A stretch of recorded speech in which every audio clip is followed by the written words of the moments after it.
सूरत के पलसाना झोलवा में ड्रम विस्फोट हादसा को लेकर एक नया खुलासा।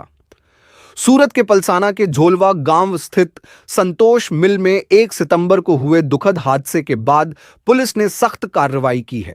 इस घटना में एक ड्रम मशीन फटने से 9 मजदूरों की मौत हो गई थी। 1 सितंबर को संतोष मिल में एक ड्रम मशीन के अचानक फट जाने से भयानक हादसा हुआ था। घटना में मौके पर ही 2 मजदूरों की मौत हो गई थी, जबकि गंभीर रूप से घायल हुए 7 अन्य मजदूरों ने इलाज के दौरान दम तोड़ दिया।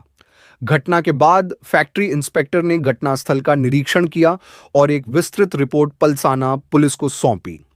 रिपोर्ट में यह सामने आया कि यह हादसा ड्रम में तकनीकी खराबी और सुरक्षा मानकों की अनदेखी के कारण हुआ था। जांच रिपोर्ट को आधार मानते हुए पलसाना पुलिस ने मिल प्रबंधन पर लापरवाही का आरोप लगाते हुए भारतीय दंड संहिता की धारा 304 गैर इरादतन हत्या के तहत मामला दर्ज किया है। इस मामले में पुलिस ने मिल के मालिक सहित 4 लोगों को हिरासत में लिया है। इन लोगों में मिल का मालिक, ड्रम ऑपरेटर, ड्रम सुपरवाइजर और मेंटेनेंस इंजीनियर शामिल है।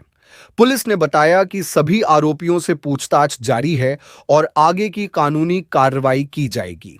इस कार्रवाई से पीड़ित परिवारों को न्याय मिलने की उम्मीद जगी है।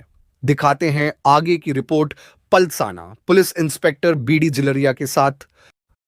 गई तारीख 1/9/2025 ના રોજ પલસાણા ખાતે આવેલ જોડવા ગામની સીમમાં આવેલ ફેક્ટરી સંતોષ મિલ ખાતે જે ડ્રમ વોશર ફાટવાથી અકસ્માત થયેલ, જે ડ્રમ વોશર ફાટવાથી ઓઇલ લીકેજ થયેલ, જેના કારણે આગ લાગેલ, જે આગ ફાયર બ્રિગેડ દ્વારા બુઝાવવામાં આવેલ અને જે તે વખતે 2 વ્યક્તિના સ્થળ પર મૃત્યુ થયેલ, જેને 22 લોકો ઇન્જર્ડ થયેલ, જે લોકોને શિવમ હોસ્પિટલ તેમજ એપલ હોસ્પિટલ ખાતે દાખલ કરવામાં આવેલ અને આ બનાવ બન્યા બાદ અલગ અલગ તારીખે 7 વ્યક્તિના મૃત્યુ થયેલ, આમ કુલ 9 વ્યક્તિના મૃત્યુ થયેલ હોય અને હાલમાં 11 વ્યક્તિઓ હોસ્પિટલમાં સારવાર અર્થે છે।